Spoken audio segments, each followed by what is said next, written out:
Race one of the weekend here at Misano for Lamborghini Super Trofeo Europe, and it is the first of two races, both today, that will determine the champions across the four classes that make up the series. David Addison trackside, Marietta Evans down on the grid, and the man on pole position, Loris Spinelli, to start Max Wearing's car in order to try to help Max take the championship away from the pro leaders, Kevin Geladoni and his co-driver Leonardo Pulcini. Alongside them on the front row, Karol Bash and Andrei Lewandowski. And Andrei Lewandowski effectively now Pro-Am champion, but we've also got Am and Lamborghini Cup up for grabs as well. So there's an awful lot to enjoy, an awful lot to look forward to in terms of points and permutations, never mind the race itself over the next 50 minutes. The championship has already been this year to Italy, started at Monza. It moved to Paul Ricard and then on to Zandvoort for a change. Spa and the Nürburgring, the last two stops.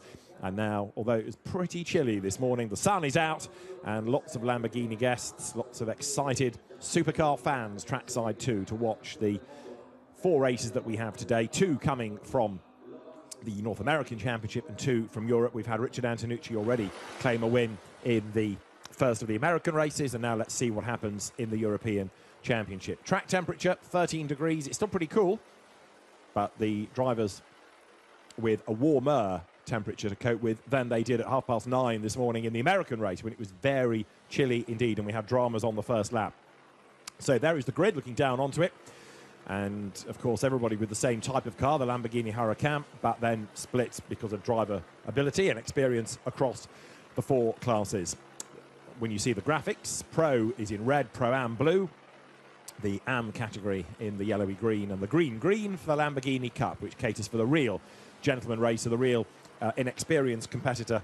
And it's good that Lamborghini has always looked after building the grid from the back, looking after the Ams. There's a very good social scene as well as the off-track hospitality to keep everybody happy as well. Right, let's head to the grid. Loris Spinelli and Max Wearing's car is on pole, and next to it stands Marietta Evans.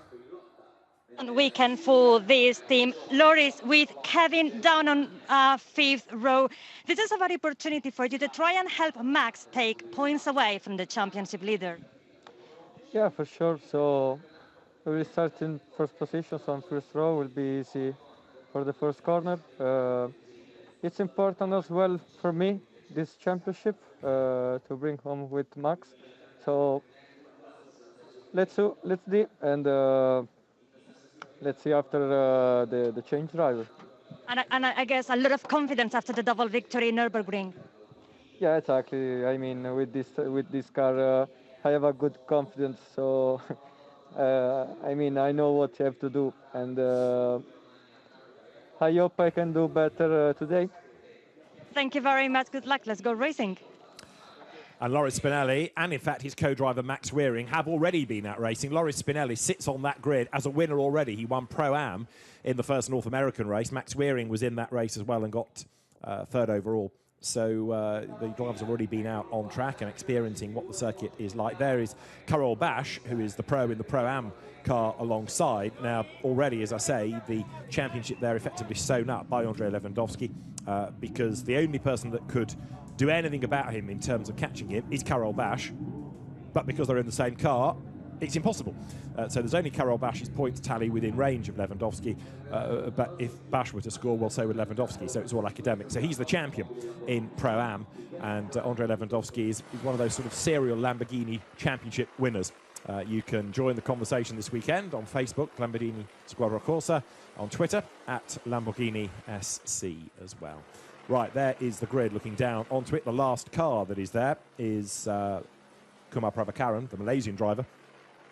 We've had a couple of examples this year. He's one of them, of the drivers from Asia, because there's no racing out there. There's no Asian Championship currently because of the dramas of travel and the quarantine regulations in Asia, coming across to Europe to do their racing. Another example, for example, Hoylin Han, and also Oscar Lee sharing with Dan Wells, the Brit who's made a name for himself in Asian racing, and Dan Wells will start their car. Right, green flag lap is underway. We're almost in business then for our first stanza of Europe. Although the cars have raced here before, not this season. The whole idea is to have the final round somewhere that they haven't raced during the course of the season, so that when you get to the World Final on Saturday and Sunday, the European teams don't have a huge advantage. Many of the teams have been here for a good few days testing anyway. But as they cycle through, pole position for this race, Loris Spinelli and Karol Bash lining up with him at the front of the grid. Johan Kran and VS Racing teams respectively. On the second row of the grid, Glenn Van Berlo will start for Target Racing, and Mattia Michelotto in the second of the Vincenzi Sospiri cars lines up alongside. On the third row, Dutch driver Danny Cruz for Bonaldi, and it is Maxime Oesten lining up alongside in the car that he shares with Milan Tikens.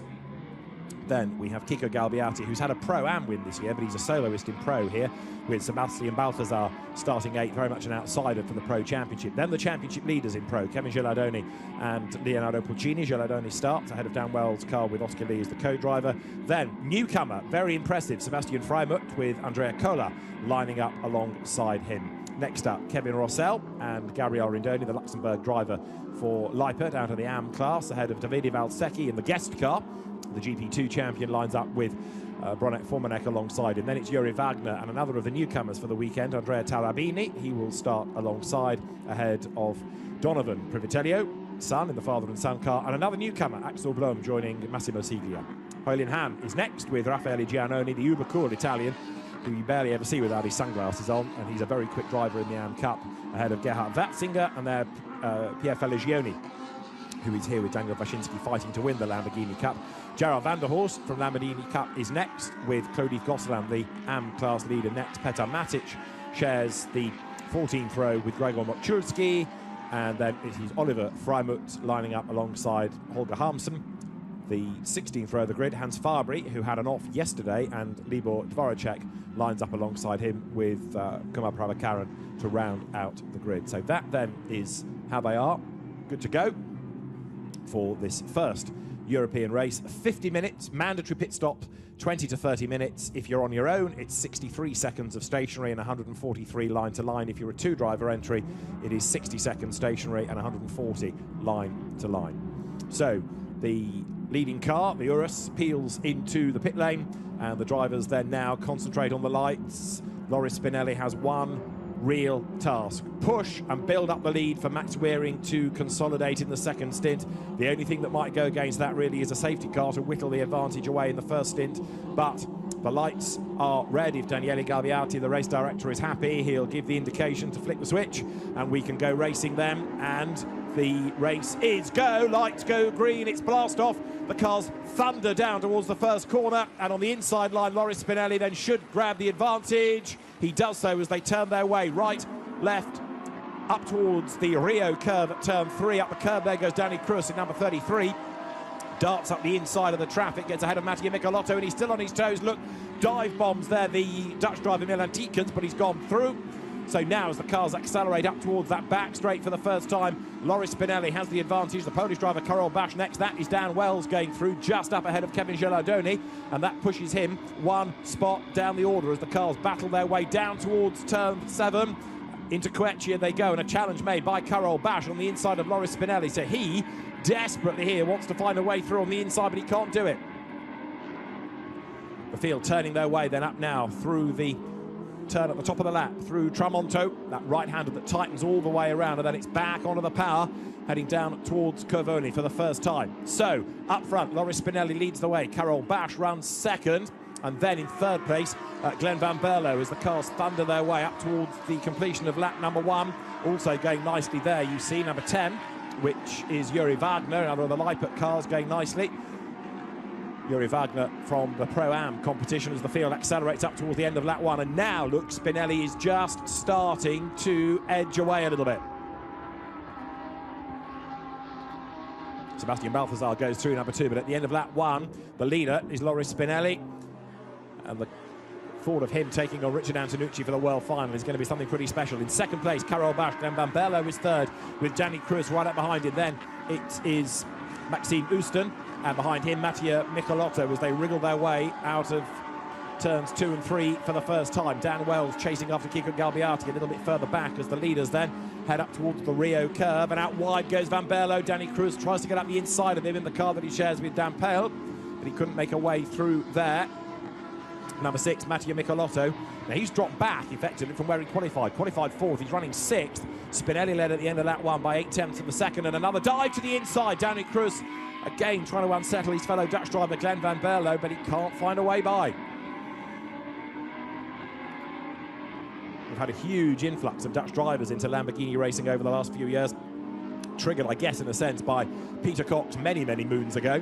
But I suppose the most recent one of the young guns, if you like, was Jeroen Mul, who we saw in the North America Championship race a little bit earlier on in the day. And Van Berlo there, just ahead of Cruz, who was the champion back in 2019.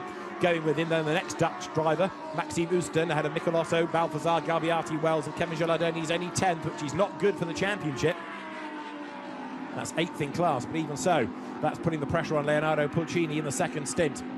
Race leaders then up towards the end of lap number 2 was there. Yuri Wagner is under huge attack, isn't he? Andrea Kohler positively fizzing behind him in 99. The car that he shares with Dimitri Gavazza there is up towards the completion of lap 2. They come. The leader goes through, and this great battle between Yuri Wagner and Andrea Kohler heads up towards the end of the lap.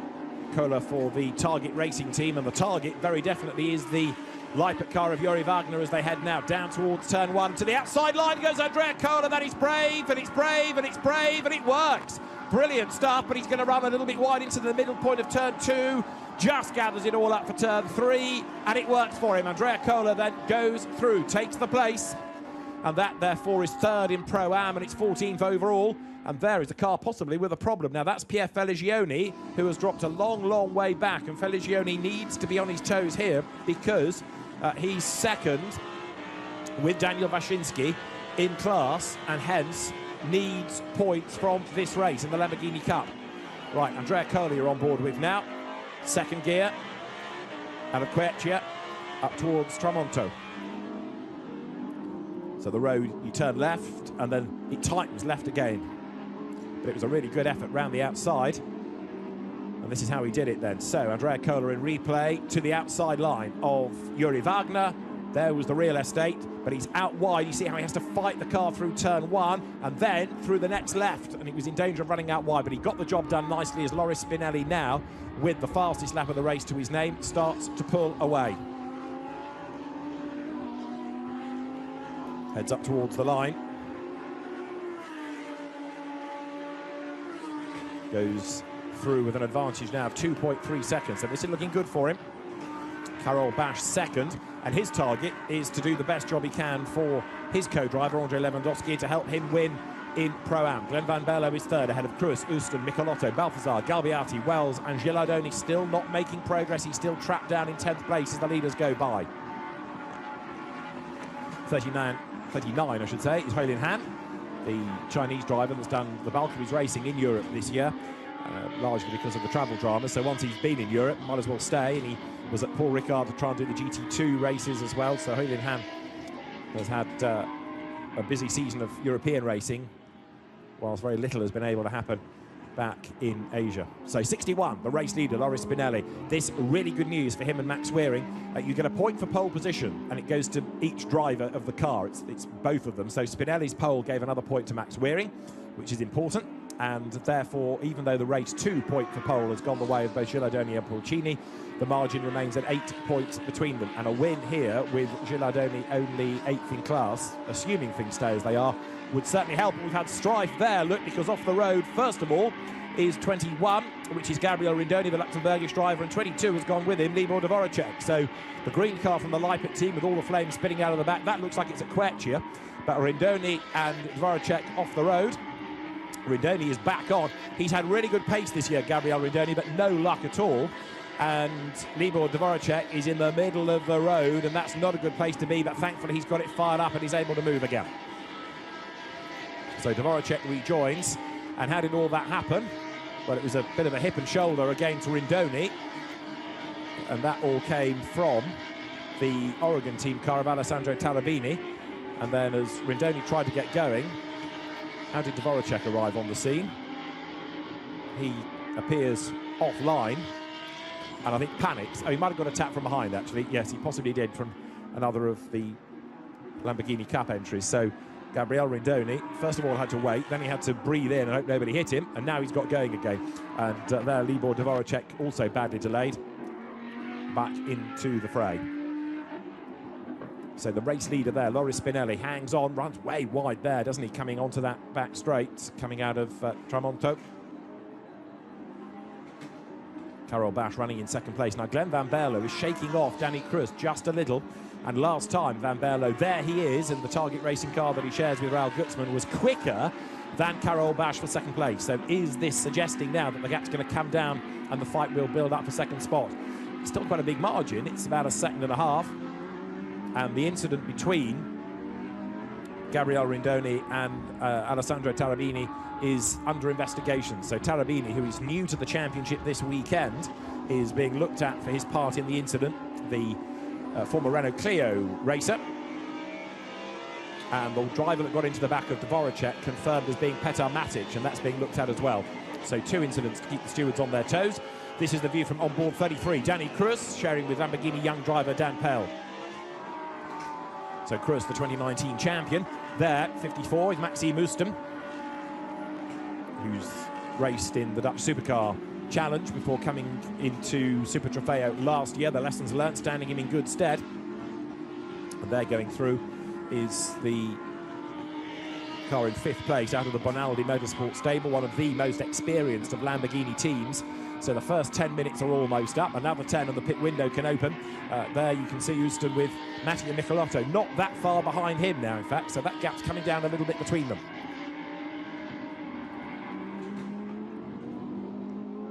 There's Karel Bash turning up. Sorry, that's Michelotto, forgive me. His teammate, same livery, the VS Racing car, Vincenzo Sospiri's team. And 5th is Michelotto. Karel Bash leading in Pro-Am, 2nd on the road. And there the field accelerates down towards the right-hander of Rettilineo, otherwise known as Cavoni. But number 2, Sebastian Balthazar, 7th place. The British flag on the side is because once more Seb Morris will partner him like he did at the Nürburgring.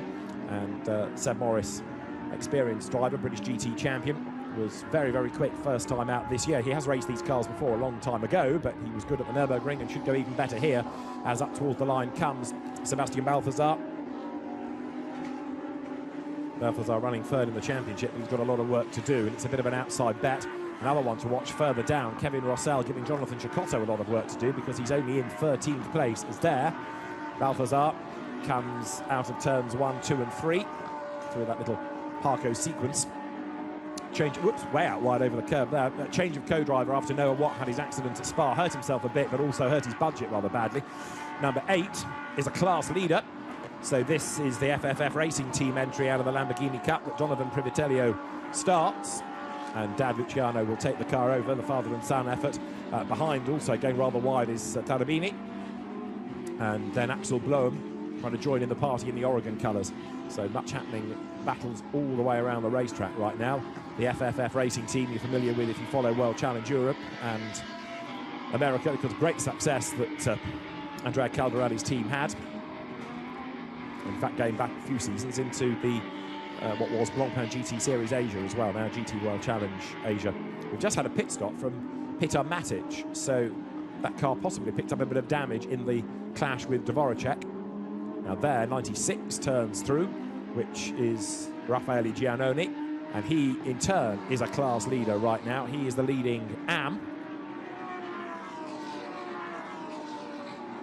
And as you can see, he is hustling on. He's in 20th place overall right now, Raffaele Giannoni, who was a bit late coming into the season this year, but good to have him back on track, and as ever, going very, very well indeed. So Giannoni turns through. Hoylin Ham, his opposition, and then Gerhard Watzinger at the moment in the AM competition. Another of the front runners in AM this year, Ray Calvin, but he's had to miss the second part of the year effectively as the leaders go through them with 5.5 seconds now. Spinelli's advantage over Karel Bash. Now Andrei Lewandowski will take over from Karel Bash. The next question really being where he will position that car in Pro-Am relative to everybody else. It's going to be Oscar Lee and then Josef Zaruba doing the chasing within that category.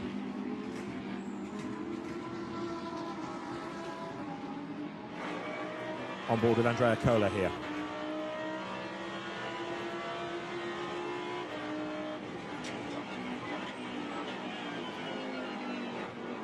Down through Quechia, up towards Tramonto now, and an effort being made there. Look in the background against the GSM Racing entry. That is Kevin Rossell, and under attack from Andrea Cola. Kevin Rossell, another of the Lamborghini young drivers, but his pace just has not quite clicked this year. He's been okay, but never quite as fast as really required. And Jonathan Cecotto is going to have to drag that car up the order in the second stint. And Cola, Pro-Am driver, looks now to try to make a move as they come through Rettilineo down towards the approach to Caro. The road turns right and right and right. It kind of kinks its way all the way around in a big loop, and then opens up down towards the last left, which is the curve of Misano, up towards the end of the lap. 7 minutes until the pit window opens, and I would imagine Rossell will bail early to get Jonathan Cecotto into number 7. Jonathan, the World Final winner with Frederick Schandorf a couple of years back. Over the timing line then they go, they being Rossell and Andrea Cola right there behind him, down towards turn 1 now. These two, Pro versus Pro-Am, Rossell versus Cola. And this is Andrea Cola's view, and you can see now how close he's got to the back of the car of Kevin Rossell.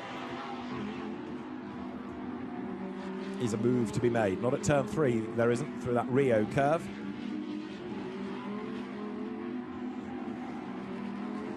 Another little fight lower down. You've got Petar Matic there, out of sequence on the road after his pit stop.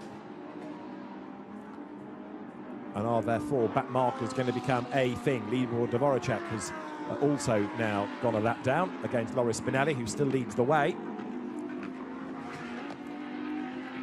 And the margin that Spinelli has over Karol Bash is 5.7 seconds, but in a sense it's really over Van Berlo and Gutzman we need to be looking, where it's just over 7. And Spinelli again carving his way through the traffic. He's had the advantage of being out on track already this morning. Like I said, he won Pro-Am in the North American Championship for Claude Senitoil, his co-driver. First time they've had a championship class victory this year, and Spinelli therefore and Claude Senhoretti victorious earlier on in the day.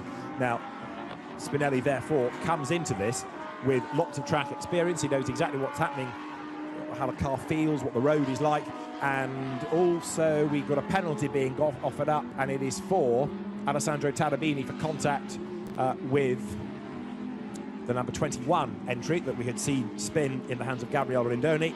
So the stewards have had a look and said, yeah, that was a punt, so you get a penalty for it. So Spinelli then, using the experience of earlier on in the day, even though things have warmed up a little bit, he has that advantage of knowing what the track was like at 9:30 onwards, and he's the man in charge right now, with Bash second, with Van Berlo in 3rd place, and also we've had a pit stop for Pierre Feligioni. Bad news as far as he is concerned within Lamborghini Cup. Yet more places lost, more time lost as through the traffic goes Van Berlo. He's getting away from Danny Cruz though. So number 41 then, Glenn Van Berlo pulling away ever so slightly, and it means that the former F4 and Euro Formula Open driver is getting clear. Number 8 there, Donovan Privitello in traffic. Now behind him is Alessandro Tarabini, who will get that penalty and is coming up to have a go. Look, so there you can see the Oregon entry. It's a sort of pseudo-Oregon livery, that. It's got the pink on the bonnet, but it's not quite got the rest of the livery as all the other Oregon cars have. But they're picking up his penalty is Alessandro Tarabini. As I say, he's come from Clio Cup Italia, which is one of the hardest of one-make series. But Tarabini switching to a different type of one-make formula here, and a different driving style required, much more powerful cars. Of course, you've got the aero that works with the big rear wing there, the Oppo branded rear wing. Oppo, one of Lamborghini Squadra Corsa's partners, along with Roger Dubuis, the watchmaker, advertised on the front of the car. Now, the team manager of Petar Matic's car has got to go to the stewards after the race. That is the Bonaldi Motorsport team. So what has Petar Matic done that the officials need to have a word with the team about? Right now, Spinelli leading the way, and the margin is 6.4 seconds. You can see what the last lap times have been like. On lap 8 he was quicker, on lap 9 slower, and on lap 10 quicker than Karol Bash, but I think a lot of that is to do with the traffic right now. So there is Karol Bash in that 2nd place. Again, just a little bit wide, but look at Van Berlo behind him. That gap is worth watching. It is coming down little by little by little. Glenn Van Berlo charging along. Now, you could argue that Karol Bash is driving within himself here, because all he has to do is keep the car in the lead of Pro-Am, not wherever he wants it to be overall. But you would think, for Lewandowski's point of view, that Bash would be flat out to make sure that the gap is as big over the class opposition as possible for that 2nd stint. that therefore makes me think that this is Van Berlo's pace getting better rather than Bash backing off, and therefore it's going to be a proper fight for second place. And somebody in strife is Dvoracek once more. Second drama of the race. Remember, he got tapped into a spin earlier, and now Libor Dvoracek is off the racetrack. Now, why and where and what has caused all of that? Is it low? Has he had a puncture? Has he had more contact? Let's see. Sebastian Balthazar is the man up the inside. Dvoracek goes wide over the curb, and I fear contact is a-coming. Or almost. If that wasn't contact, it was close, wasn't it? As 55, oh so nearly, got into the back there. So Kiko Galbiati very nearly into the back of him. But maybe there was just a tiny brush, and it could have been also going over the curb that damaged Libor Dvoracek's car. Kiko Galbiati actually struggling to make progress. He's normally a quick driver, Galbiati, but he came into the championship at the World Final event at Valencia a few years ago. He was an absolute standout in the rain. But Galbiati not getting up with Balthazar, and neither of them really going after Michelotto, which does not do Balthazar's championship dream much good either here. He's had a win this year with Noah Watt at Zandvoort, as you look at 88 Hans Fabry. Now, Fabry is the championship leader in Lamborghini Cup, which is actually one of the most closely fought going into the weekend, and he had an off yesterday. Did quite a bit of damage to the car, actually, the former Radical racer.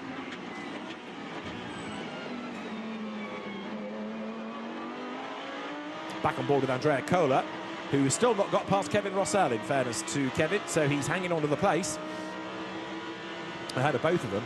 In 11th is Sebastian Frybo, first time out in the championship. He's doing a ripper job, hanging on to position. He's been put in the pro class because he's done quite a bit of racing already, but he is running well. And we understand that number 11 has got a technical problem, and number 11 is Kevin Geraldoni's car, the championship leader.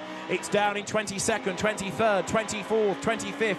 It is dropping like a stone as the rest of the field come over the line. So Geraldoni, I think, has stopped somewhere, and then the championship is turned upside down.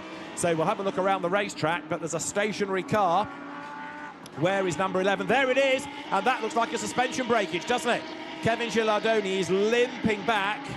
It's too low surely to be a puncture. In fact, as the wheel come off, look at him struggling. Kevin Geraldoni, he's lost a wheel, surely. Or the suspension has completely collapsed. So he's dragging the car around, but this is an absolute disaster for the championship. This has now become effectively a two-wheel car because one is in the air and one's barely turning if the wheel is on at all. And it's not. That's the technical problem. The wheels come off. So Kevin Geraldoni is dragging the car back, but he's going to lose place after place after place. The only thing they can do is try and get him back out there and score points in the class, depending on the level of the damage. So the runner-up in last year's championship, to Dean Stoneman, he's not going to get to the pits, he's going to park it. So Kevin Geraldoni is out of the race, and now the championship is completely up in the air, because if Loris Spinelli and Max Wearing take the win, they were effectively 8 points back coming into the race. It will throw things totally up in the air going into race 2, and that is the best part of the day thus far for Max Wearing, to see his championship rivals in strife, coupled with the fact that his car is leading. It takes some of the pressure off, but equally he's still got to win the race and take those 15 points, but a non-score for the 11 Oregon entry is great news. Now, how does a wheel part company 13 laps into the race? Surely that can only be a breakage or bashing it over the curb to cause the breakage. Either way, Geraldoni is out, and his championship hopes with those of Leonardo Pulcini take a serious knock as the pit window is open. The Oregon team will be doing a lot of head scratching now. So drama, high drama. Loris Spinelli fastest lap, Loris Spinelli race leader. That's Carol Bash in second place. Still heading Lamborghini Cup is Donovan Privitello. And that car is a long way clear in its class from Gerald Vanderhorse. The pit window is open, I may have mentioned, and therefore we've got quite a number of cars having already come in. Wheel in hand being one of them. Sebastian Frybo is another. Kevin Rossell is in. Axel Blum is in. Raffaele Giannoni is in. Gabriele Rendoni is in. And that's the Rossell to become Jonathan Cicotto effectively now in the the GSM car, forgive me, Monegasque team. 27 is newcomer Axel Blum to hand over to regular driver Massimo Siglia. You see the moustache there on the wing mirror. All of the cars carrying the moustache stickers because Lamborghini Squadra Corsa is a big supporter of the Movember movement to raise awareness of our cancer. So all of the cars carrying the moustaches.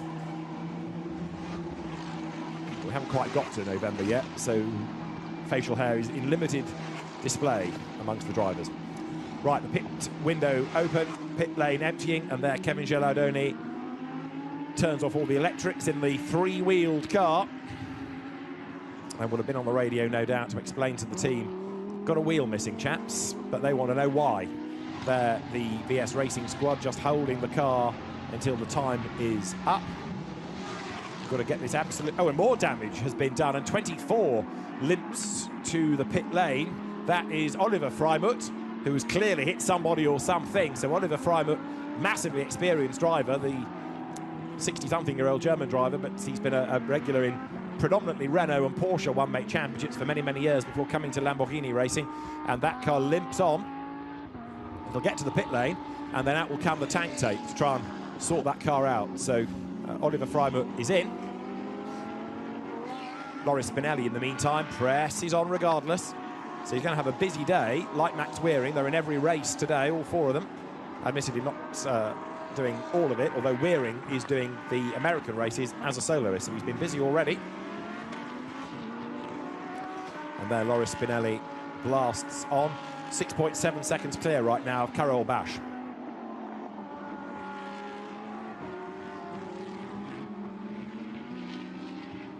Van Berlo third overall, second in pro. So Raoul Gutzmann versus Max Wearing is going to be the real battle for class honours when we get to stint 2. We're approaching the halfway mark of the race. As you can see, that clock ticking on down. The race leader is on lap 16 right now.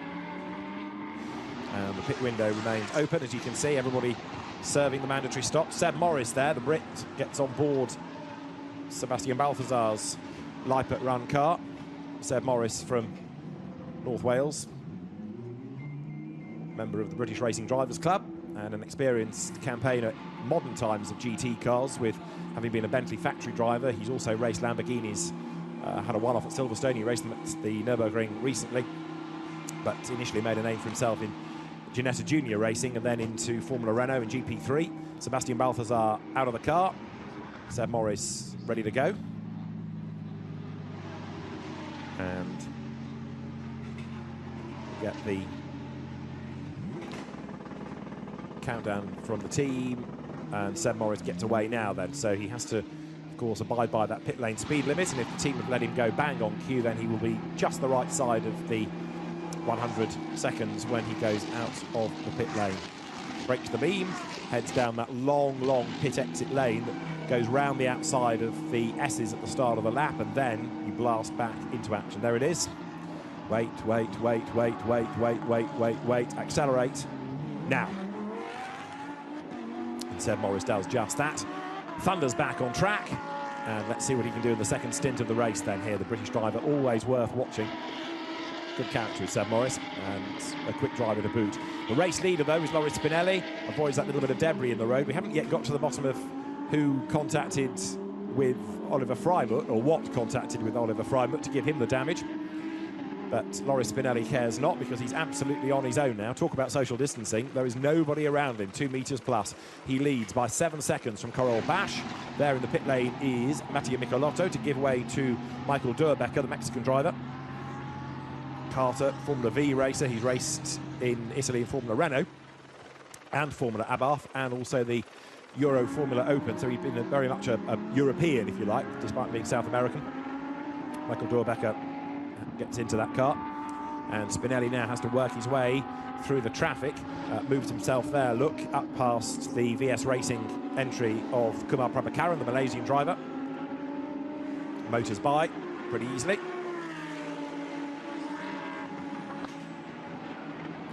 Pit window almost at an end. Probably time for one more lap here to be safe for Spinelli, and then he will give way to Max Wearing, and that'll be that for this stint, this race. But Loris will be out in the next one, the North American race, as will Max Weering. Of course, the end of the day, the last race, is the European race, in which you could argue, having done more driving than anybody to that point, Max will be a bit tired, and that could be the most important race of all. He will start that rather than do the second stint, so he's going to have to go from one car straight to another, very limited downtime in order to recover from the American race into the European, assuming he elects to do the American race rather than keep himself fresh. We'll see. There is then Karol Bash, who's yet to stop. So there are quite a few really hanging it out to the end of the window, and Karol Bash, understandably, because he's quicker than Andrzej Lewandowski, is one of them. Karol is another experienced driver in Italian terms, racing not only in Super Trofeo but also in the Italian GT Championship over the years. Now let's catch up with Sebastian Balthazar. Stint done, and Sebastian is in the pits with Marietta.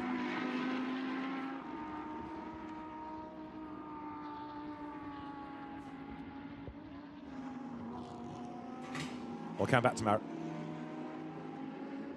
back to Marietta in due course. Due to the amount of cars we have here on track, but that's why I tried to gain as much positions as possible today. And let's see what Seb is doing, my team colleague. And we fight for every point. Tomorrow is the second race, and we just have to be consistent and get good points for the championship. It's still everything open, so let's push for it. How about your stint? How did the car feel? Yeah, it was quite tough due to the fact that I have to push a lot at the beginning to make up positions. But at the end, yeah, it's quite warm. Not the easiest day to drive today, but I think Seb has a good car now and can get a lot of points. I'm not sure where he's at the moment due to the pit stops, but yeah, let's look for a good result, yes. Thank you very much. Good luck. You're welcome. Thank you. Thanks, Marietta. Yeah, apologies for the drama at the start of that, but you got the message. It's been a tough stint for Sebastian Balthazar. We've got more stops cycling through. You see Karol Bash getting out there, relaying Andrzej Lewandowski. You see Danny Cruz in for Dan Pell. And we've had Spinelli in also to give way now to Max Weering. There, Andrzej Lewandowski ready to go. Lewandowski is in, and he will blast away in a moment. So the race leading cars shuffling around in the pit stops. Just had Pierre Feligioni give way to Daniel Waszyński, and past my window has just gone Max Weering. And as he ventures out of the pit lane, I would suggest, also looking at this, that Andrzej Lewandowski is very, very close to the Johan Kran car there. Now, does that suggest that one of them has slipped up on the pit stops? Because number 16 there was never that close before the pit stops themselves. So what has happened, either in the pits or on the in-lap, that Loris Spinelli's big advantage has been eradicated so much by that car of Karol Bash and Andrzej Lewandowski. Does that mean that something happened on track, or does it mean that the VS team were a bit short on the pit stop? Or that Spinelli's team were long on the pit stop? We'll wait and see if anything pans out judicially, but either the Johan Kran car was delayed, as you see Lewandowski run off the road on his outlet there, or something's happened in the pits, either a mistake from one being too short or the other being too long on the pit stop, wasting time. So Max Weering will be the leader of the race still, but the gap is much reduced. Having said that, he might be able to stretch it, and in the background, have a look and see where Dan Pell's car is, number 33. Max Weering there trying to get through the traffic, and he does get through the traffic, able to find a way past Gabriel Rindoni as they turn their way into a yellow flag zone. So what has happened up there? Somebody's off the road. Let's try and work out who in a second. It's Privitello rejoining just ahead of them. So number 8, which was leading its class, Donovan and Luciano Privitello's car has been off the road and back on again. There is Max Weering, who will come through at the end of the lap as the leader.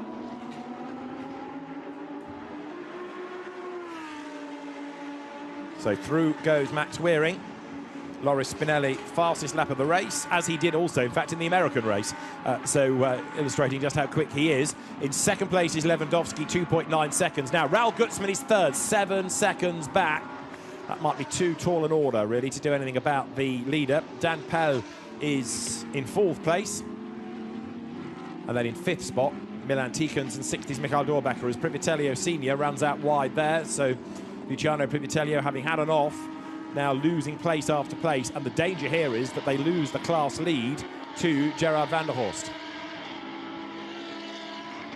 Carving his way through the traffic now that the tyres are up to temperature and he's a bit more confident is Andrei Lewandowski. They will have lost some temperature and some pressure while the car was stationary for a minute in the pit lane, but now he's blasting back into contention, and the key here is to hang on to the Pro-Am lead, which he is doing at the moment ahead of Dimitri Kvasova, who is up to second, and Josef Zaruba, who is third, ahead of Oscar Lee. So the Oscar Lee car that he's taken over from Dan Wells has dropped back a little bit in the class. 17 minutes and change on the clock now. Lewandowski thunders on. Lots of interested faces on the pit wall, looking at the timing screen, looking at the data, seeing how different cars are doing on a really busy, really crowded racetrack.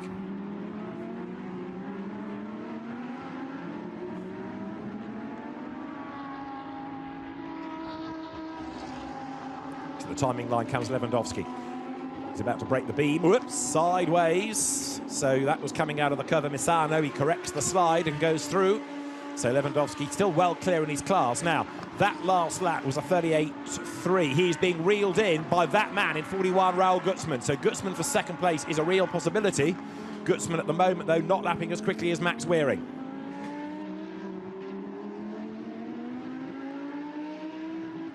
Through they turn.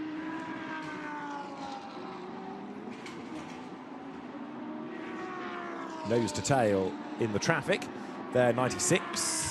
You can see is the AM leader, Raffaele Giannoni, and just up the road ahead of him, number 630, is the guest car, which is about to lose a place here in the hands of Guido Meda, and the Sky Italia MotoGP commentator and Italian Top Gear presenter, having taken the car over from Davide Valsecchi, is in 17th place, but Raffaele Giannoni, one of the most experienced of the AMs, all over the back of him. They go through, and it's a matter of when now, rather than if, Giannoni makes a move. Looks to the inside, heading into turn one. Couldn't do it there. We've got a number of cars being looked at for their pit stops, and one of them is number 16, the car of Lewandowski and Bash. So, as you watch this battle between Guido Meda and Raffaele Giannoni, nose to tail they run for 17th place.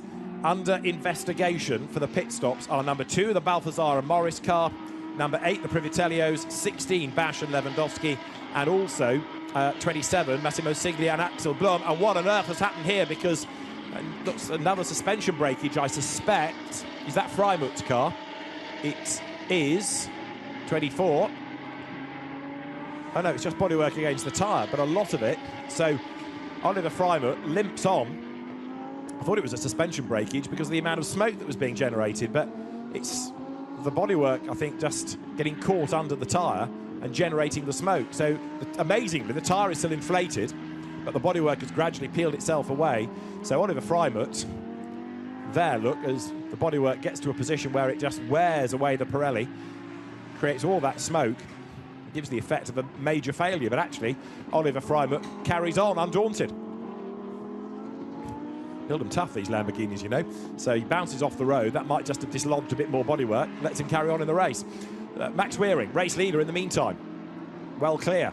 And the margin he's got is 7 seconds over the opposition.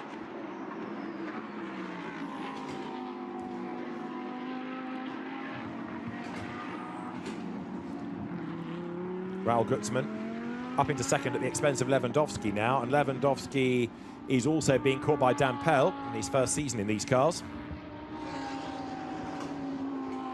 But there, Max Wearing heads once again up towards the line. Right, penalties are a-coming. The Privitellios get 0.8 of a second at the end of the race.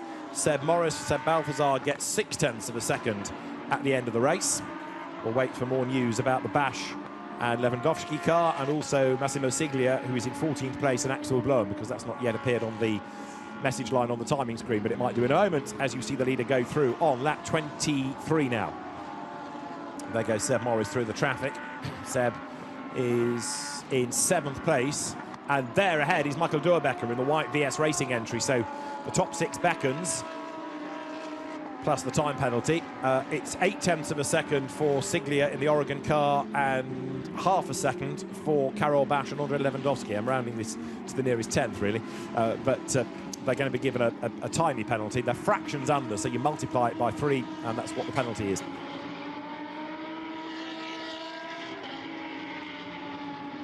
So the race leaders currently on to lap 23 of the race, and Luciano Privitello is being caught by Gerald Vanderhorse in number 98, another of the blue and white cars, different team. It's Gerald Vanderhorse's own squad, and that gap coming down and down and down and down. Go back to previous World Finals, Gerald Vanderhorse was sharing in Pro-Am with Loris Spinelli. Spinelli, who's this rather peripatetic driver, gets different co-drivers but keeps on winning with them, comes up towards the end of another race with a win, but he's having to watch Max Wearing do the work right now. Max doing a good job, banking points and getting himself very much into contention. Should here overhaul Kevin Gilardoni and Leonardo Pulcini, barring a problem late race, and we've only got 12 more minutes of said race to go as the rest of the field pours its way over the timing line. Now there is Raul Gutzmann, he's up into second place and he's 9 seconds adrift, losing ground against Max Wearing. So Raul Gutzmann ain't going to catch, I don't believe. What about third? Now, nose to tail. So look in the background, Lewandowski's white car, the red car of Dan Pell, there they are, and Pell up the inside line. So Dan Pell goes for the move. Let's see whether he's done it. Wait to see. Yes, he has, because off the road wide goes Lewandowski. And in the background, Dan Pell has done it. He's gone through. So Dan Pell up into third place. Milan Tikans has gone through into fourth. And so there you can see the white car in the background. Andrei Lewandowski's fallen back. So there, change for third, change for fourth, change for fifth, but a negative change for fifth. Lewandowski falls back. And the way here that Milan Tikans is going in the car started by Maxi Muston, he should be on for another place to be gained here.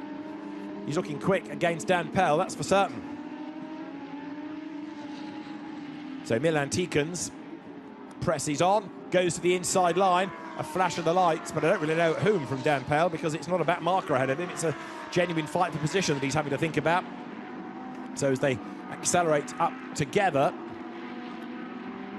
out wide and again over the curb, there goes 54, Milan Tikans, another of the Lamborghini young drivers, and Raul Gutzmann getting himself through the traffic there as he moves himself through on the inside of Marc Rostin, who is fourth in class. Not great news for his co-driver Claude-Yves Gosselin. So through goes Van Berlo. Now this is for third, Peel ahead of Tikans. Dan Pell just ahead. Milan Tikans, the reigning Dutch Mazda MX-5 champion, although he did do some Lamborghini racing last year. And Dan Pell right there ahead of him, but he's in the traffic. So now he's got to get up past Marc Rostin as well. Dan, who was 17 at the start of the season, the youngest driver ever to race in Holland, and is a Fiesta Benelux champion a couple of years back. Also drove in the very popular Mazda MX-5 Cup last year. There are probably more of those cars being raced around the world than anything else these days. Down towards the left-hander here of Quechia they come, and it is still Dan Pell just ahead of Milan Tikans with 10 minutes and counting still to go. This, remember, is for third place overall and third in class, third in pro. Up now through the right of Tramonto they come, back onto the power. Keep an eye on Kevin Gilardoni.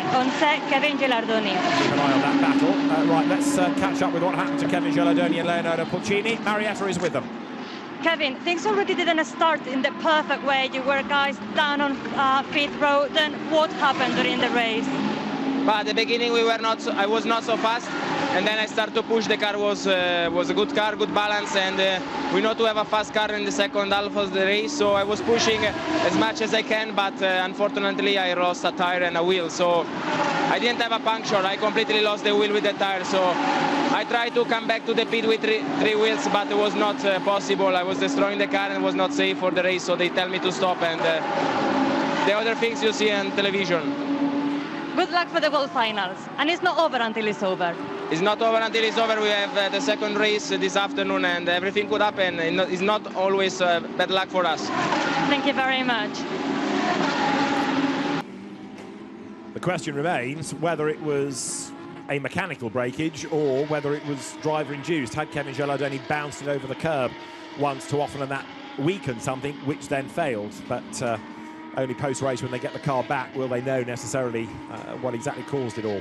So right now, Max Weering leads the way. Good for him in the championship as he works his way through the back markers. Doesn't have to push on really now. He can bide his time. He's got nearly 10 seconds in hand. You only have to win by 1,000th as long as you win. And it's looking good there for the race-leading Dutch driver then. So Max Weering with the pole position point afforded to him thanks to Loris Spinelli's effort. You see why it pays to have a good co-driver in this, don't you? He's clear up front. Gutzman is second. Dan Pell running third. Tikens fourth. Lewandowski fifth. Still clear in Pro-Am. In Am, it's Raffaele Giannone. And now we've had the change of lead in Lamborghini Cup. Gerald Vanderhorse is ahead of Luciano Privitello. 7.5 minutes on the clock. Over the timing line now goes Max Weering. Puts another lap in the book. And off the road there is Arkin Arka. Now, the man behind Attempto Racing is off the road. I would suggest has hit the barrier. And I would also suggest if that car ain't moving, given how little runoff area there is there, we might be seeing an extra car on track with lights atop it. We'll see what happens. We also need to know why it's got there. But Arkin Arka, an occasional racer, because he's very busy running his team, tries to get the car fired up again and gets it out of the way if he can. We'll keep an eye on whether that has succeeded. Here's 33, Dan Pell, still trying to keep Milan Tikens at bay. There is the car in question, stranded on the grass on the inside of the road. So just caught a glimpse, though, as they went onto that back straight down towards Quechia of the car stranded.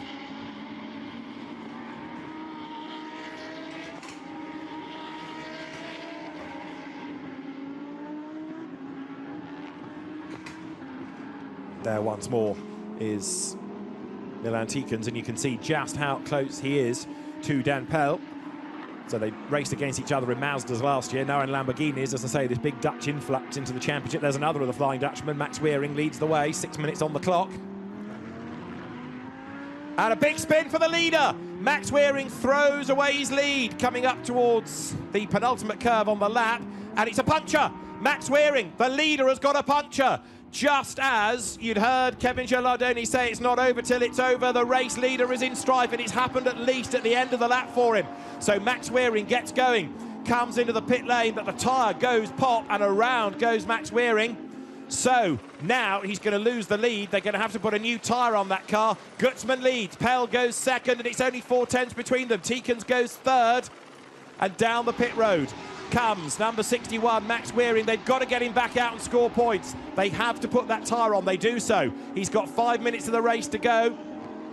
The winner's gone, second has gone. But at least if they stay in the top 10, there are some points on offer. And down the pit road now goes Max Weering, and all of a sudden the Oregon team spirits will rise, because a punctured tyre for Max Weering, let's see, goes over the curb, and there you can see it's gone down, and as he turns in, just deflates.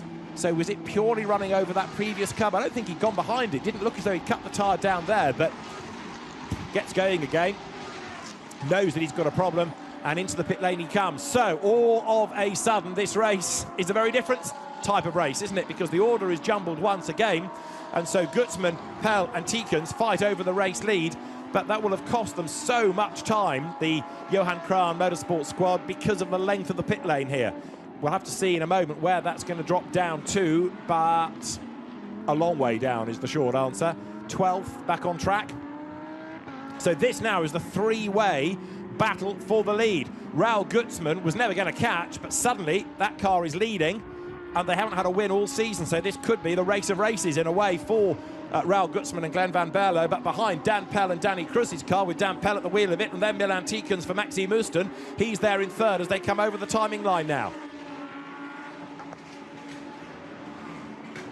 Past the pits once more. What have we got left in the race? 4 minutes. The car, by the way, of Arkin Arka is circulating again, I think, so it's less of an issue, as now Dan Pell lines up to have a go. He's up the curb. He's got a tight line coming up towards turn 4. He's going to do it. Dan Pell for the race lead, and he's gone by. Good move.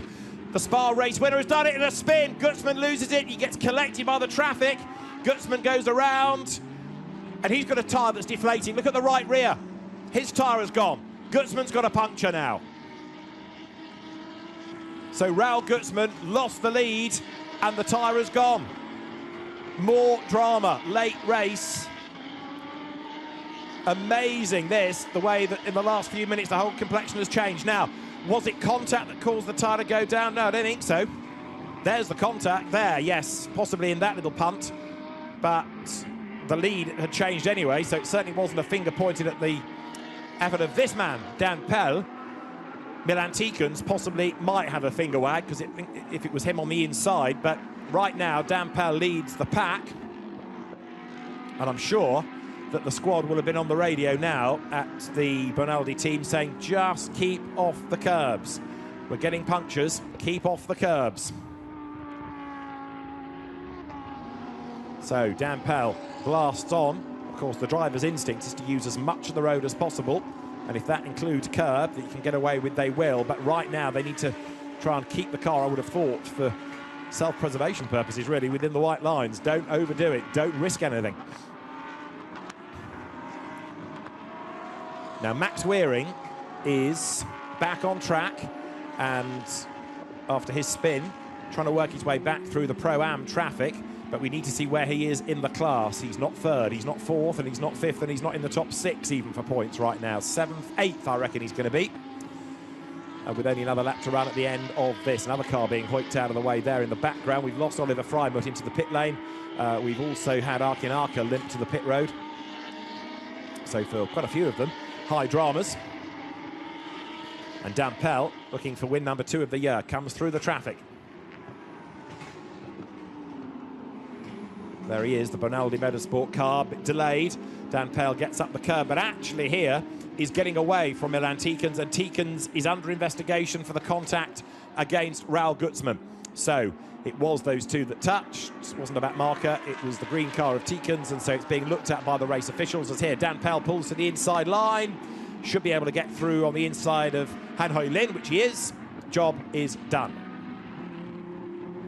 So Dan Pell, a lap to run at the end of this, but again, as I say, high drama with the deflating tyres that people have had, and Dan Pell just needs to hang on in there now. He's gapped Milan Tikans, who was delayed in the contact by 1.5 seconds, but his Tikans coming back at him onto the last lap. Through goes Dan Pell, he'll break the beam, and Milan Tikans is closer by 1.2 seconds, but it's probably too much to ask on the last lap. Hoi Lin Han is also trying to get up now past the car of guest driver Guido Meda as they dive down in towards turn 1. And they're almost side by side in the background, but Dan Pell leads the way. 1.2 seconds the margin. Half a lap remains now. Onto that back straight, down towards Quechia goes the leader. And it's been a really impressive drive so far, hasn't it, from Dan Pell, whereas the slightly aggressive Milan Tikans might have a case to answer post-race. He's running second at the moment. And this really does make the championship interesting, because although Gilardoni and Pulcini don't score, 8th is not great at all for Weering in his championship hopes. So we'll see what this does to the standings post-race, as right now it is Dan Pell with only a couple of corners to go that leads the way here at Misano in another really lively race of Lamborghini Super Trofeo Europe. Milan Tikans hustling on, but the gap is coming down. It's down to 9/10 of a second, but I think Milan Tikans there is just going to run out of time. In a moment, they will come up towards the line. The checkered flag awaits, and it's going to be a second victory of the season that's really come out of nowhere for teenager Dan Pell and the 2019 champion Danny Cruz. The car up towards the line. Dan Pell, Danny Cruz win the penultimate round of Super Trofeo Europe from Milan Tikans and Maxime Usten. Third to win Pro-Am will be Andrei Lewandowski and Karol Bash. 4th overall, 3rd in Pro, Seb Morris and Sebastian Balthazar. 5th, Kiko Galbiati. 6th overall, Jonathan Chicotto and Kevin Rossell. 7th, Josef Zaruba and Bronek Formanek. 8th, Sebastian Frybo, great debut. 9th is going to be Max Weering, and a 10-second penalty at the end of the race to Milan Tikans. So they are, I still think, going to keep second place, actually, in the class. They're going to lose just second overall to Lewandowski and Bash, but I think they're going to hang on to second in class ahead of Seb Morris. But we'll confirm that. So the rest come pouring over the line in Pro-Am. Lewandowski and Bash, the winners from Zaruba and Formanek, and third, Gvatsova and Andrea Kola. In Am, Raffaele Giannoni takes the win. Is that his first of the season? No, it's not. Silly question. It's his fourth of the season, forgive me. Second in Am, Hoylin Han. Third, Gabriele Rindoni. And the Lamborghini Cup goes the way of Gerald Vanderhorse for a third win ahead of the Privitellios and Hans Fabry. So, drama right at the end of our first Super Trofeo Europe race. And more to come, that's for sure, in the championship showdown. With Hans Fabry third in the Lamborghini Cup. Get the abacus out in a moment and see what that does. And in the AM competition, fourth for Claude-Yves Gosselin. Now let's just attend to him first of all. He has outscored Vatzinger, didn't outscore Gabriele Rindoni, but 8 points for Gosselin versus 10 points for Rindoni. Means that, yes, it is not possible for Rindoni to win it, not possible for Vatzinger to win it. So, yes, Claude-Yves Gosselin is champion in AM. That's one crown at least. So, it is now Gosselin who is the champion from the AM category. Down the pit lane comes a delighted Dan Pell. Now, with Daniel Waszyński being quite a long way down with Pierre Feligioni in Lamborghini Cup, they were fifth. Hans Fabry got third in the class. Dan Pell celebrates with his team. I'm just trying to do some crude maths here for the situation in the Lamborghini Cup. I reckon that's still up for grabs, but it's going to be a tough one for Feligioni and Waszyński to do. So they're delighted drivers clambering out of cars, and Dan Pell's second victory of the season. As I say, a bit of a surprising one in a way, coming out of nowhere, but he'll take it. And so will Danny Cruz, Danny the 2019 champion. Getting caught in the scrum somewhat there is Marietta, the Bonaldi squad, and delighted drivers. All celebrating. It's a class win for VS in, of course, the Pro-Am. But for Bonaldi, it's a 1-2, isn't it? Despite the Dutch drivers dominating, so's the Italian team. And in the thick of all of the celebrations is Marietta. Give him a moment, give him a moment. Give him a moment, says Marietta, because drivers need to take off crash helmets. So they're there, they're ready, but we'll just wait one moment for Dan Pell to take off his crash helmet. So, yes, yeah, so a 1-2 for the Bonaldi team outright. Understandably, very, very happy. And Milan Tikans, despite the penalty, still takes second place. So a 10.9 second advantage is because of the penalty given to Tikans in second place. Right, Marietta, are they ready for you now? So a lot of drama at the end of the race, but guys, today luck was on your side. Yeah, we needed that. The last few rounds we were so unlucky every time, and also again in qualifying this weekend. Yeah, the car was great. Dan did an amazing job. He closed the gap on his own on Guzman, and he passed him on his own, and yeah, from there we just had to manage it. He did a perfect job. Dan, what was going through your mind during the last lap? Everything was falling out in front of me. The guys delivered with just mega car, which, well, it made the job a lot easier. Danny had a good start, and just in front of me, I saw a lot of things go wrong. I used opportunities where I could, no big risks, and extremely happy with the result. Thank you very much. Congratulations. Great victory. Great race for the Bonaldi team as well. As I say, that 1-2 finish. Maxi Muston and Milan Tikans coming home second, despite Tikans' involvement with the Raul Gutzman incident, and Gutzman in the end classified in 27th place. Could have been a whole different story, couldn't it? But there's the winning car. As I say, we have a champion in Pro-Am, Andrei Lewandowski. He did that effectively pre-race, and yet another victory rather secures that for Andrei Lewandowski. That makes that a sixth win of the season for him and Karol Bash. But they were split apart on one occasion, and that's why they have different point scores. Karol Bash, I think, had to miss a round, as also Jonathan Cicotto has done for an Italian GT event, for example. So, second victory of the season for Dan Pell and Danny Cruz.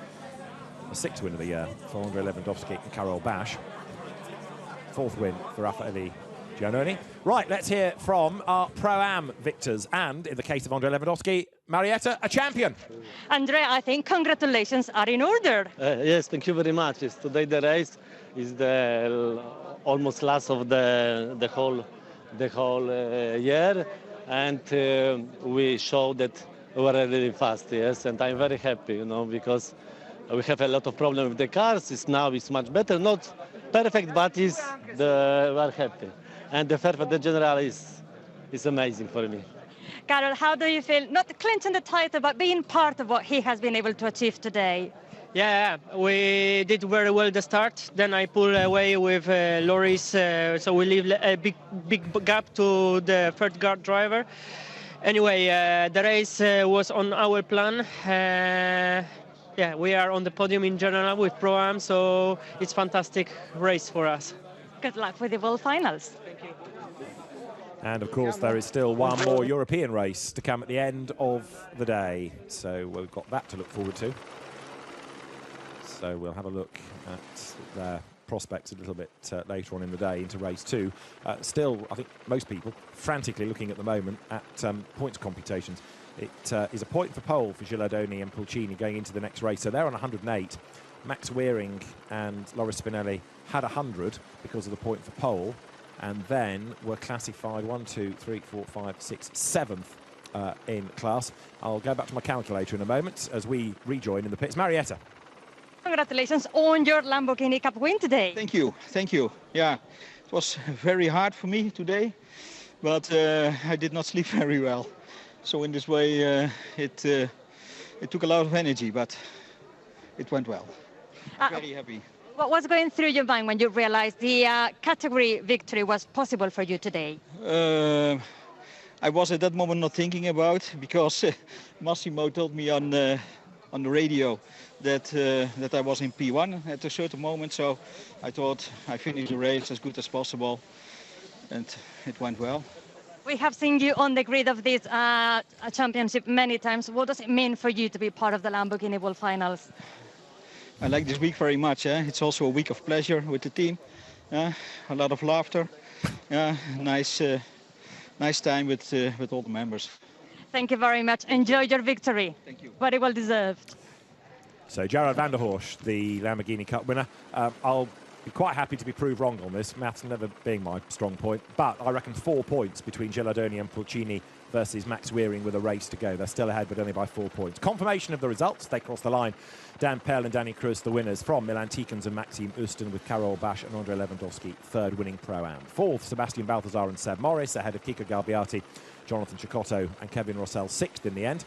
The other class winners, 15th, you'll find the Am winner, Raffaele Giannoni. 20th, you've just seen him, Gerald Vanderhorst, who won Lamborghini Cup. And lots of them in strife. We lost Oliver Freimuth, the Gilardoni and Pulcini car, and Libor Dvoracek, a spin for Achim Arca. A long way back delayed, Daniel Waszinski and Pierre Feligioni as well. And a number of the teams like AKF and Oregon and the Michenek Motorsport team with work to do before race 2 at the end of the afternoon. So behind the podium, gather drivers. There's a rare sight, because on the left as you look is Raffaele Giannoni without his sunglasses. Normally, you can bet your house on the fact that Raffaele will have his shades on, but not here. However, Andrei Lewandowski is busy explaining his race, and we'll get the drivers called forward in a moment or two, with the format that we had in the American Championship round a little bit earlier on in the day being that we started with Lamborghini Cup, but we'll see whether it's the same and do the classes in reverse this time around. Raffaele Giannoni pointing at his badges, looking after his team and his sponsors. But it's great that the World Final weekend is back, and as I say, after having to miss last year, even though the championships took place, there was just no chance to have people travelling in the way that we want. And it's a great shame that the Asian and the Middle East championships have had to take another back seat, but we look forward to them kick-starting next year, as it does seem that at a greater pace now the world is opening up once more. And then the Michenek Motorsport engineers await. And that looks like a football match, doesn't it? With so many people behind the podium ready to be called forward. But out come the top three overall, namely Karol Bash and Andrei Lewandowski. They take third place overall and a class win. Then for second, the first contingent of the Dutch, Milan Tikens and Maxime Oesten, step forward. And for the Bonaldi team, second place for the Bonaldi team, it is a win, because for the second time this year, onto the top step of the podium come Danny Cruz and Dan Pell in his first year of Lamborghini Super Trofeo racing, and Dan has done a very good job, getting better and better and better all the time, more and more experienced, faster and faster, and a very proud family can cheer on our race winners of Dan Pell and Danny Cruz.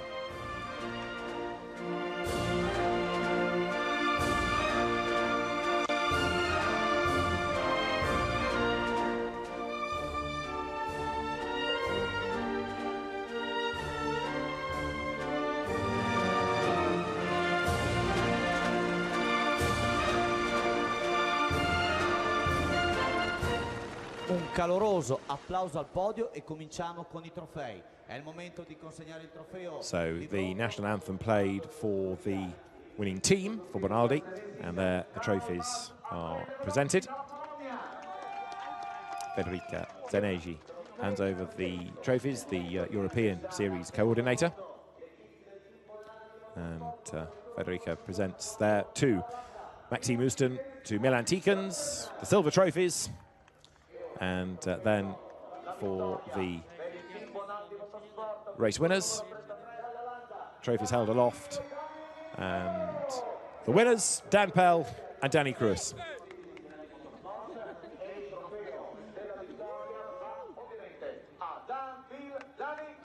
The Pirelli trophy presented too. And our overall top three then on the podium, ready to celebrate. Andrei Lewandowski crowding in the back. He and Karol Bash then the Pro-Am winners, and even though they've got another race to go, Champagne awaits, but they're being remarkably sensible about this. If they haven't got spare overalls, they do not want to get soaked and have to do another race later on in Champagne soaked and smelling and damp overalls, so they swerve that. But great drive by Dan Pell to take the win. Good first stint by Danny Cruz. This was the move that set him up. Now, was the tyre going down at that stage for Gutsman, or was it purely the contact from Tikens? Either way, this was the move. Into the lead went Dan Pell.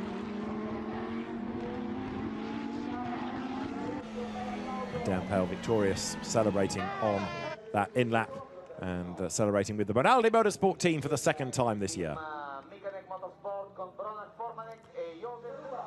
So now we go to Pro-Am, where they're already on the podium. Dimitra Vatseva and Andrea Kola are joined by Bronek Fomenek and Józef Zaruba.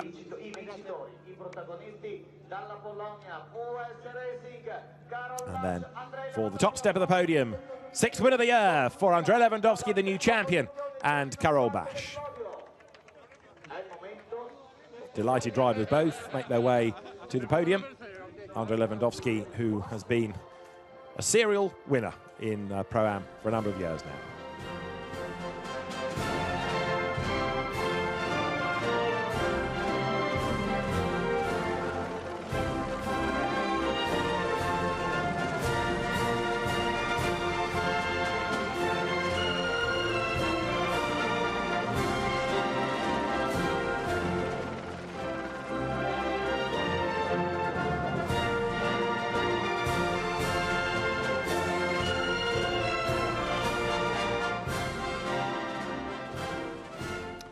Back-to-back Pro-Am titles for Andrei Lewandowski, to go with his 2017 AM Championship with Theodor Miszkowski, and great season again for the Polish driver.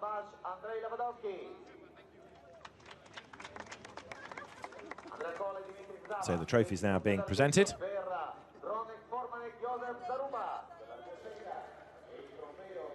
Takes the plaudits, as there for second place, Józef Zaruba and Bronek Fomenek are together on the podium.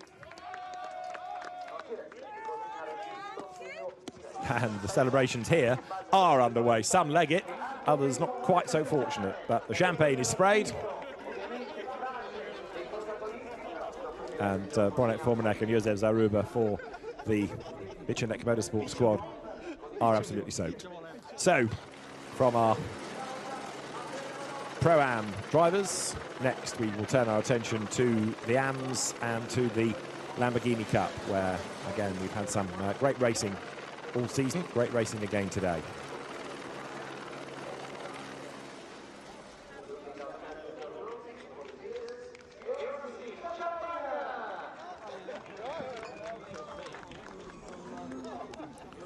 Pro-Am drivers make their way off the podium.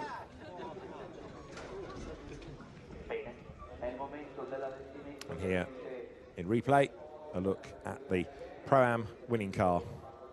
Excellent job done by Andrei Lewandowski and Karol Bash.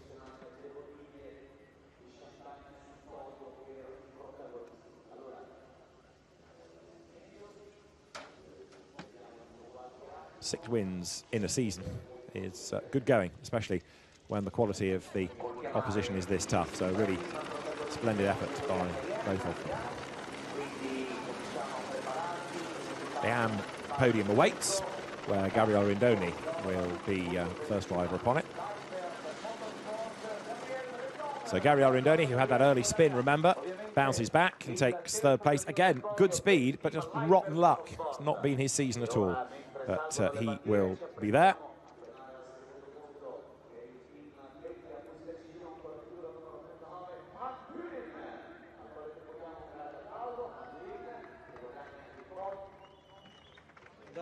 There for second place, Heilin Han, and it will be Gabriel Rindoni who will step forward in a moment on to the, not Gabriel Rindoni, Raffaele Giannoni, forgive me, who will step forward on to the podium and to the top step for his fourth victory of the season.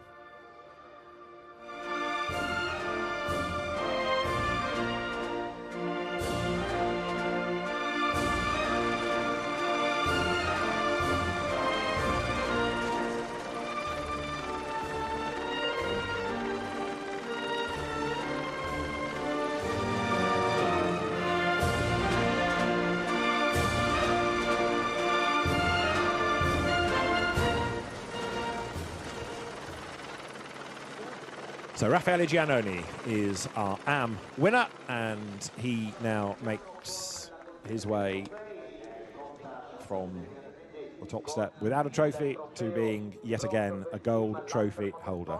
As again Federica Teneggi steps forward to hand over the trophies, the EMEA series coordinator, in other words the European and Middle East Championships Federica looks after. And Raffaele Giannoni has been a regular in those, as well as in the Asian Championship. He has been a big part of the Lamborghini family for a number of seasons, and celebrates yet another win here.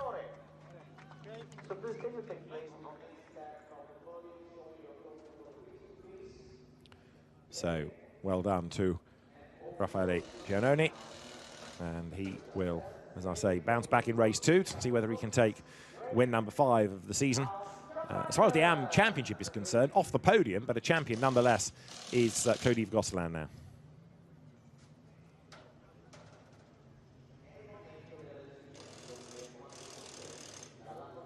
And some fierce racing going on for Raffaele Giannoni. Slightly brutal against Guido Meda, the Sky presenter, having to fend him off, but eventually being able to do just that.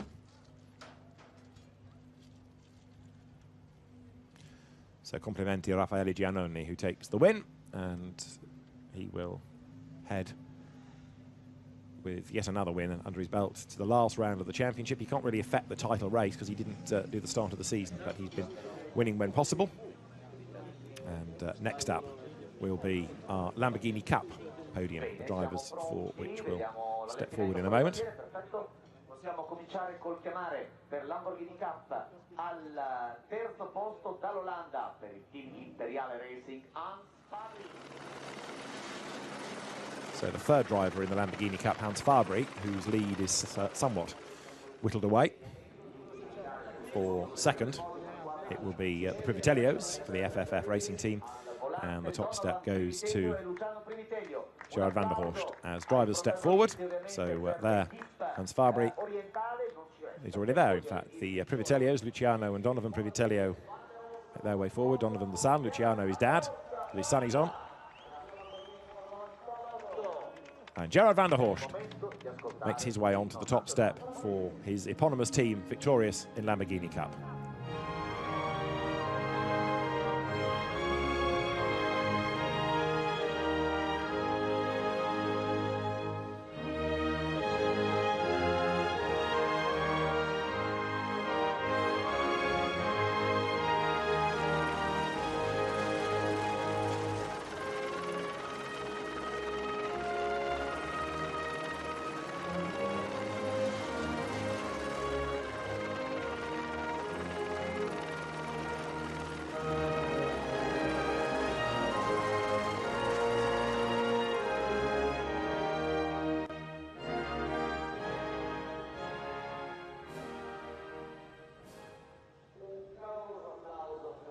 Congratulations to Gerald Vanderhorse, who takes another win.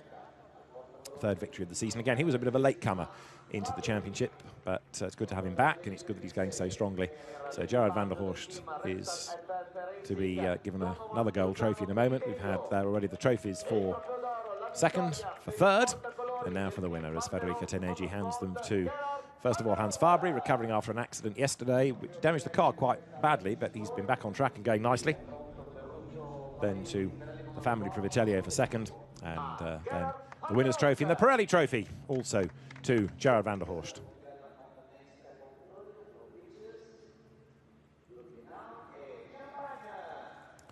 So there, the drivers can celebrate.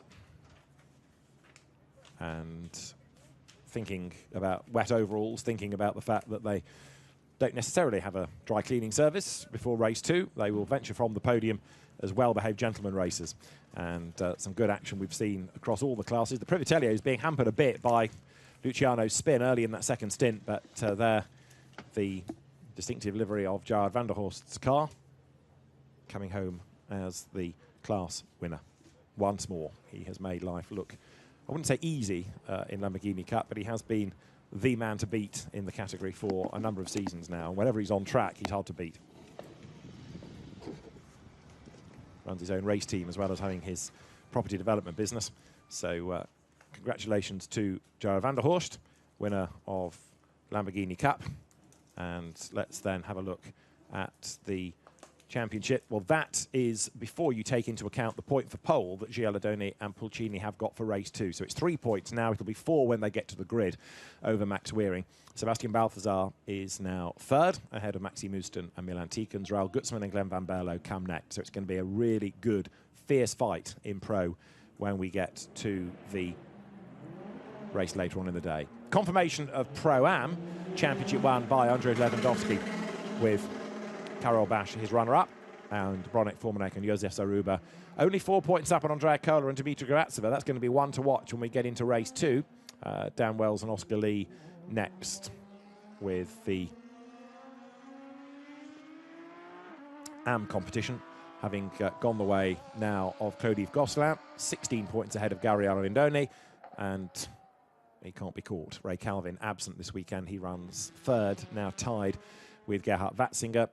Oliver Freimut not finishing, and then 6th is Raffaele Giannoni. What about the Lamborghini Cup? Because this is the next one of interest, where Hans Fabry is now 6 points up on Pierre Feligioni and Daniel Waszinski. So 131 for Fabry, and Waszinski and Feligioni on 124. So actually, even though he was only third in the race, Hans Fabry has stretched that just ever so slightly now, 7 points between them. Right, race 2 coming up later in the day. We'll look forward to your company for that, to see who's going to come out on top in Lamborghini Super Trofeo Europe. But for now, from Marietta Evans and David Anderson, it's goodbye from Misano.